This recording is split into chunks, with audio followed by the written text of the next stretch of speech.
So this is a proper DIY job this. This is a seized caliper on the back of this Land Rover Discover 3. By that I mean that the two brake pads seem to be clamping too tightly up against the disc and not releasing properly. And I know that because when I got out of the car the other day, I could smell something. It didn't quite smell right. I wasn't sure what it was. It was just a slight smell of burning, not the kind of thing you really want in a car. But anyway, I got back to the rear wheel here and I could feel the heat coming off of it. Sadly I didn't have my thermal camera. I've got one in the office at work, but I didn't have it on me, but I would have been curious to see. So I've parked the car up and I suspect I've got a faulty piston, or maybe the slider pins on the caliper themselves are kaput. So anyway, I'll show you a quick job here. So like all jobs, it is easiest when you've got the right tools, and I'll talk you through a couple of these. This is a pair of hose clamps. Now this, quite simply, just clamp off the hydraulic hose that feeds the brake fluid to the caliper, and I'm doing overkill just putting two of these on for reasons that are obvious. I don't want anything coming off, and if I knock one of them off, the other one's there for protection, so always be careful. Right, now first job I need to do is to remove the brake caliper itself. So I'm going to take off the the hydraulic fluid there, and that, if I'm not mistaken, is a 15mm. Yes, it is. Socket in there.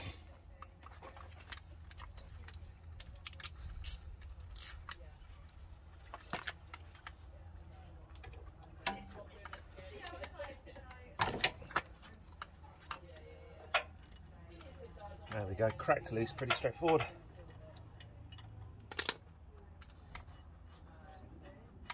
Now there are two copper washers on this that you don't really want to lose. Now there will be a slight seepage of brake fluid. There we go, that's not too bad. Keep that nice and neat and out of the way. We don't want to knock it too much or get too much dirt in there. That's fine. Next up is the caliper itself. I'm going to take this off. That is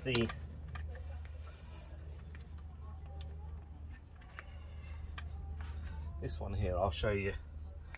This here is the wear sensor for the brake pads themselves, so let's get them out the way. That can unclip from here. It's the bleed nipple up there. These next ones up here are 13mm, so let me find my 13mm socket, which is that fella.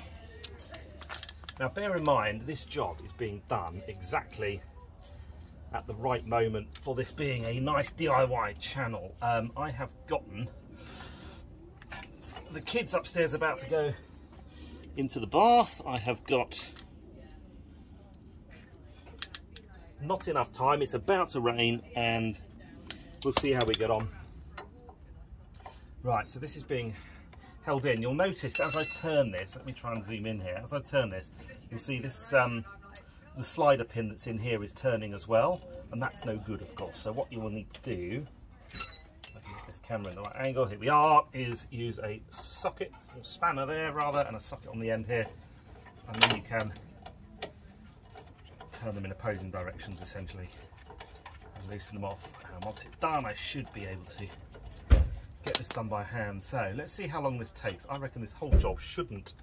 These are disposable. These have got Loctite on them. In theory they're disposable. I'm going to keep them aside just in case, but normally these kits, or the new calipers I'm putting on, will come with them. So that's just broken off, that's loose, that's great. Just sort of cracked it off. Let's get the bottom one off too.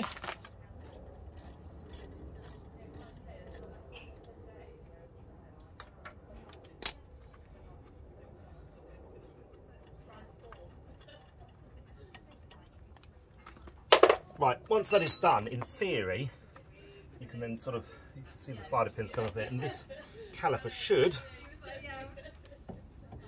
lift off.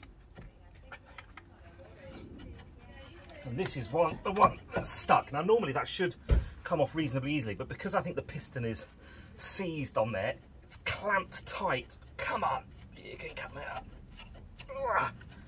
Oh, that's it. Right, so the caliper in here, this piston essentially is what pushes and squeezes the brake pads onto the disc, and that is the one that is seized solid. Goodness me.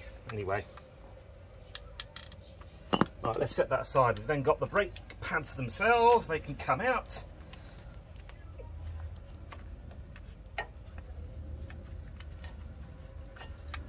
Right, there's one out.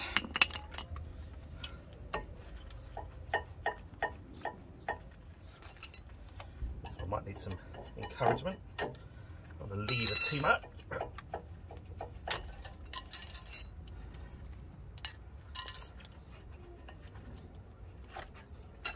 Goodness me. There we go. Right, next up, let's take these little shimmies out. Now these here hold the pads in the right place. Right, next up is the caliper carrier itself. Now these are so tight, I cannot tell you, and I think, again, they might be 15 millers. No, they're not, they're bigger. Let's have a little look. What have I got?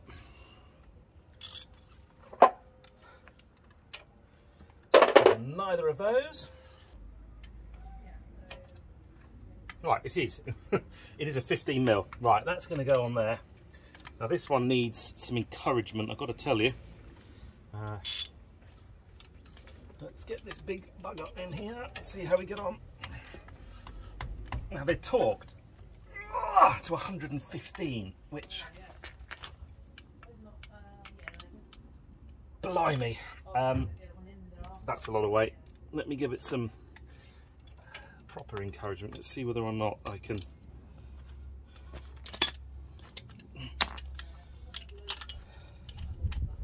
if I can get this bloody great breaker bar in place. Let's have a look.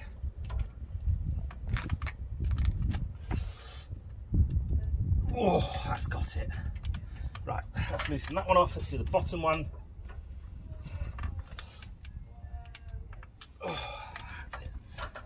Why you have a nice long bar like that. Right, I can then go back to this fella. So you can see in here,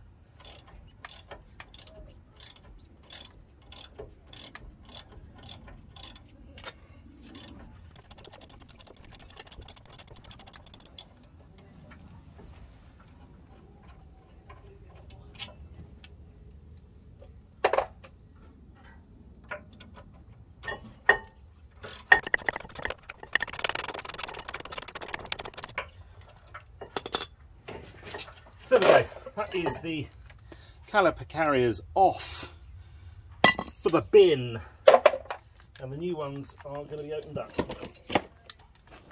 So the bits I've got from Brit Parts, and I will stick the cost of them up on the screen in just a second for all the parts. So the carriers themselves, pretty straightforward, lovely and shiny and new. There we go. They come with new slider pins. I'll come to those in just a second. And just make sure you don't attack these rubber grommets in here too readily and too aggressively. But anyway, I will reuse the old pins in here, the old bolts.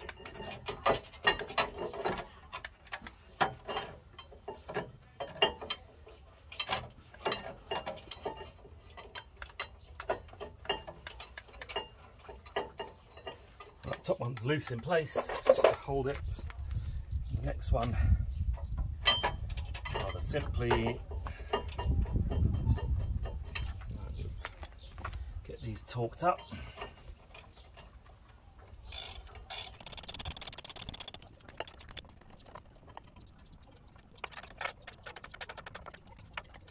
Right, so they are in. They should be torqued on this Land Rover Discovery 3, I believe 115 Newton meters. Annoyingly, my torque wrench that goes above 60 Newton meters has mysteriously vanished. Typical DIY job, hey, where you can't find the right tools at the right moment. But that is sufficiently tight for me to get it down to the workshop, which is about 2 miles down the road, and they will torque it up for me because I'm going to get them to do a brake fluid change. But anyway, that's that. So next up, pretty straightforward, these lovely little brackets here, and what these do, see them going in here, they literally just rest in place. So you've got an even gap between the two sides here, and these hold in, as I say, the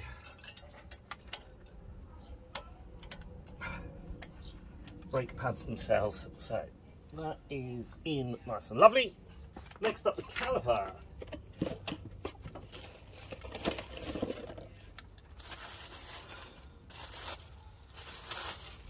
So again, caliper, nice and shiny and new, and you can see lovely shiny new piston in here. We've got the where are we? The union bolt goes in here. The union goes in there, and that's where the fluid heads into under compression. It pushes that piston, which clamps everything nice and neatly together.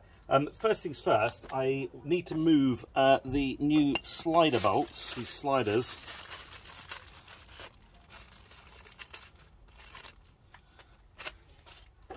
So these are the sliders here, and essentially what they do is that they sit in here, like so, and they whole lot slides across here in here. However, it is nice and dry because, really annoyingly, I don't seem to have at my disposal right now any grease. What I'm going to do is a cheap job here, and I'm going to pinch the grease off of the old pins, which is there. Give it a good coat. Whoa, whoa, whoa, whoa, whoa, whoa, whoa. Forgive the interruption, but this is future me the following day. And what you were about to watch was me reusing the old grease on these slider pins, which is really bad practice. And I was being lazy, which is terrible, but ultimately I didn't have the right stuff in my shed. Anyway, I woke up in a fit of conscience the following day, and I've gone out and bought myself the right stuff, which is this beautiful XXX red rubber grease. Now, the red rubber stuff is really important. What you don't want to use is, against popular belief, you don't use copper slip, which is proven over time to cause abrasion. So this is red rubber. It's non-synthetic. It's made out of plant fats,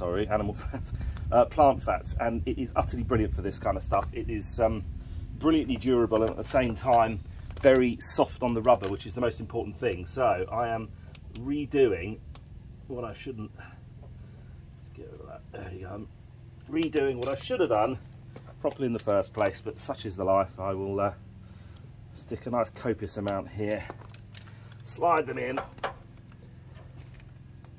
and push them in, and they will provide plenty of slip with none of the corrosive side of it. So anyway, back to yesterday.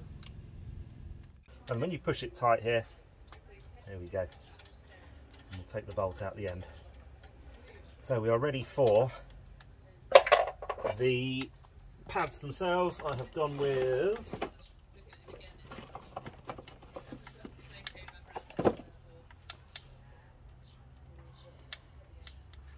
Unipart pads here. Now these rather simply just slot into place like so. All very straightforward. Can't really get it wrong.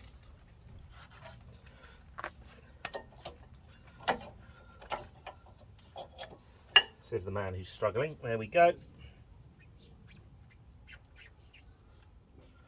Next up is the actual caliper itself. It really does only go up one way. What's interesting is that the bolts that came with the caliper itself don't have any, doesn't have any Loctite on it or lock seal. However,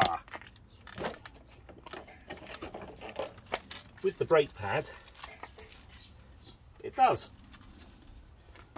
You can see the red on there, that's the Loctite down there. So I'm actually going to use these ones out of here, out of the Unipart set, rather than the brick part ones who didn't. So let's get that in there. That will sit neatly in place, and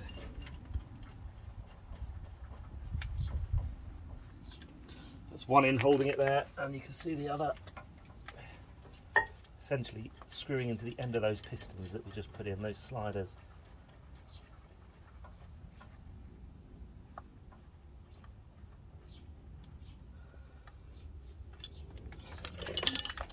And then according to the Haynes manual, the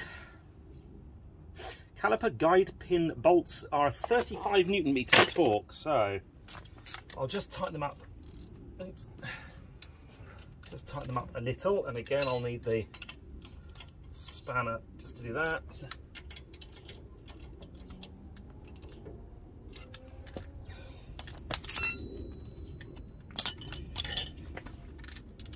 Now, torque wrench is one of those tools that quite simply you cannot do without when you're doing a job like this. These things have to be torqued properly on the braking system more than ever. So I don't know how well you can see that, but essentially I've just set this dial to 35 Newton meters, 35 on the top there. And what that will do is means that when I tighten this up, you'll hear that clicking hopefully. That is essentially the torque wrench not letting you over tighten it. That is done. It feels a little bit wobbly in there merely because the piston is so far back inside the mechanism at the moment. You watch when I release this and I put my foot on the brake, that'll do that, but that is moving nice and freely. Those pistons are nice and smooth. So very lastly, I need my 15 again to tighten up this here. Now, if I had, oops, let's take the little plastic protector out. I don't know if you can see that. There's a little plastic protector there to stop any muck getting in. Now, in an ideal world, what I would be doing is replacing those copper washers. And again, I am going to get the garage to do that because I haven't got them on me now. And really annoyingly, those are the kind of things, in my mind, that should have come with the kit and come with the calipers, but we shall see.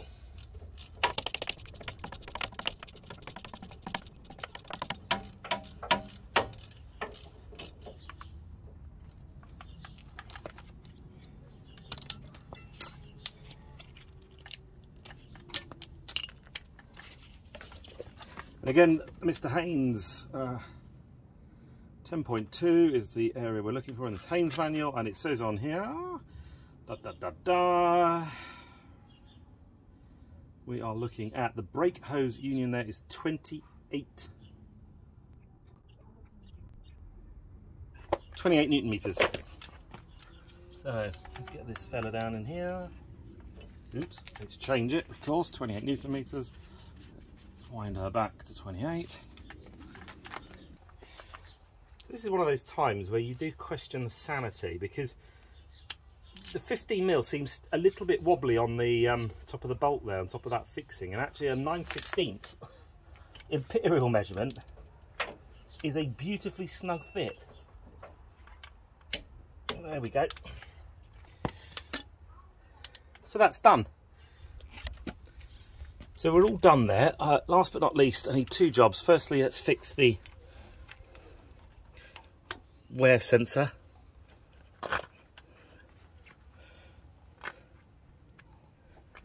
That's that. That's in, I believe. Yep. And then we're going to release the two clamps there.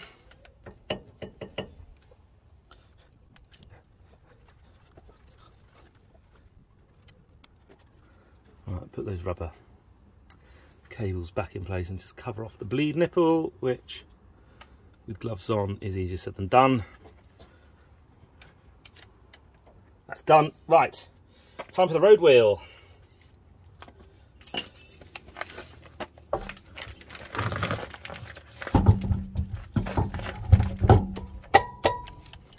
So that's it, that's done. Pretty straightforward. One last thing though, bleed those brakes. Do not drive this vehicle anywhere until those brakes have been bled properly. There's a whole chunk of air in the system now that will compress when you push that brake pedal. So yeah, I'll get that onto the next video.